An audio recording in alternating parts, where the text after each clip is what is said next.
Hey guys, thought I should just make a small video with some reflections on the last SPO call that happened yesterday, 3rd of February. The SPO call was this time on Discord, and it's been a long while since the last call, and it was so great to see so many attending. It was well over 200 SPOs. The questions and discussion was, in my opinion, top-notch, as well as the information that was given from IOG members. However, I will say some of the questions were left hanging. The answers were a bit general, and I think a lot of it could definitely be discussed further. The main debate was over multipool versus single pool, and my own contribution to this debate was to look at it from a larger perspective and with this new development of the ISPO, the initial staking pool offering, and multiples combined, because I believe this could be a potential and a stress potential threat that is something that should be looked more into. For example, what if the killer app came along, the one that Charles always talks about? We need to have this killer app that gets mass adoption, and this killer app was in an initial staking pool offering. Um, and it offered tokens as an airdrop. Would it then matter with saturation levels? Would it then matter if if others gave more rewards, because there will be an external reward outside of the game theory behind Cardano, because you will have a token in this very valuable killer app. So I think we already see this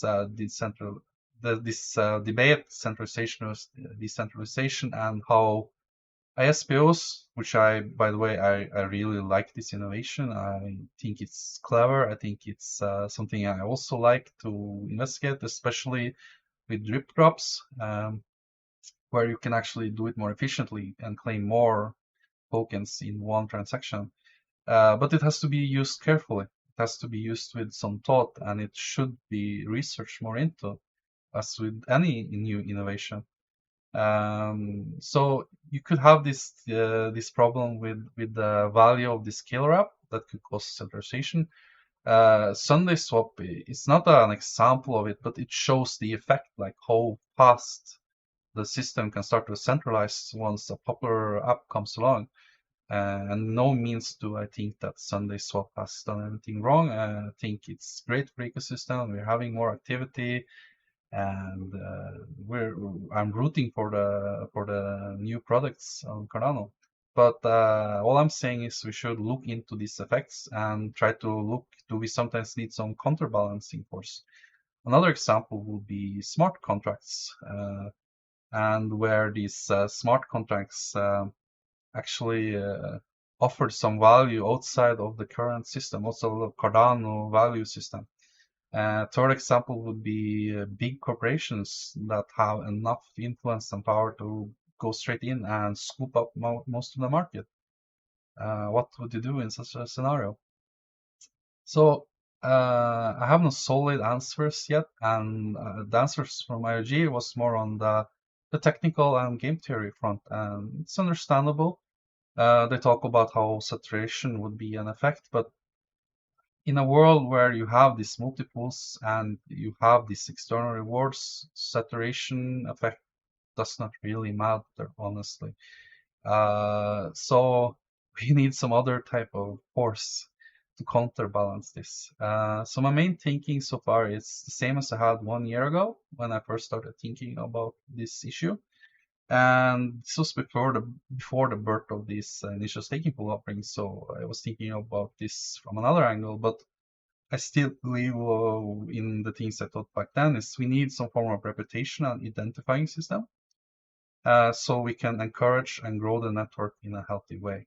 And it's important that this is not in a penalty way. We should not penalize someone for doing multiples. We shouldn't penalize someone for doing let's say, don't want to disclose identity and something like that. That's a personal choice, and very important for freedom and liberty to allow that choice.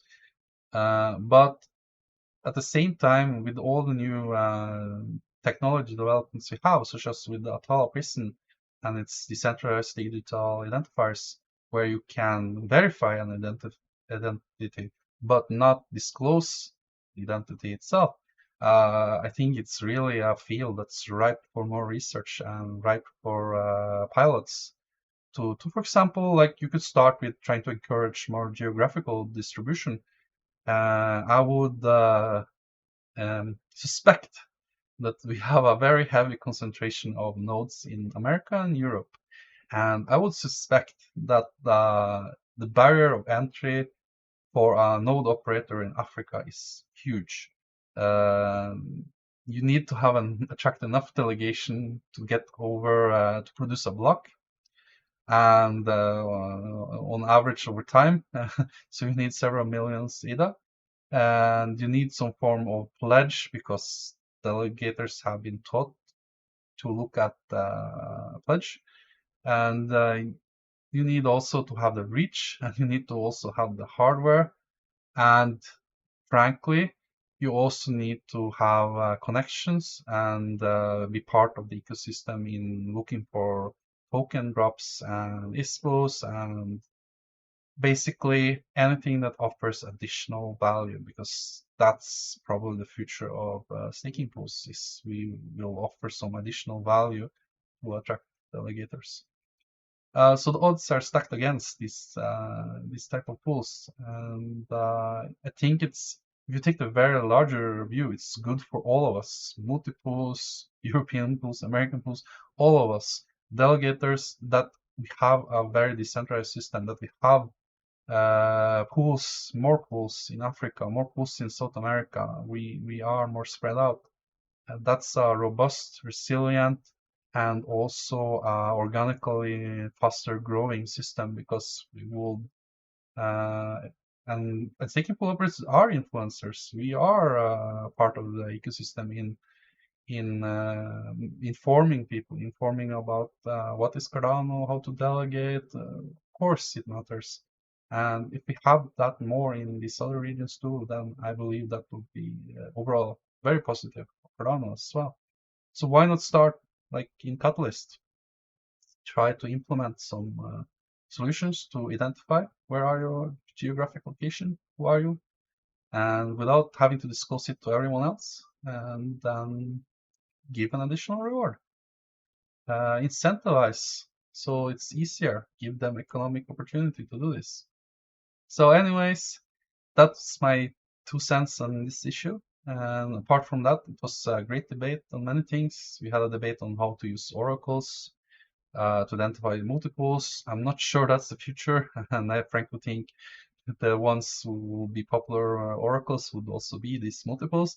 But it was interesting viewpoints. I really enjoyed that, and there was some great information from IOG, such as on Hydra and on how we are scaling on the layer 1. And I still think the future is bright for Cardano. And it's really great to see the ecosystem is so alive. And it was so cool to see so many staking pool operators, SPOs, active on the call. There were so many questions. So that's my summary of the SPO call. If you like these short videos with reflections, let me know. I'm trying out different formats of video updates and seeing what sticks with my audience and what you guys enjoy. So take care. Hope you enjoyed this video. Bye.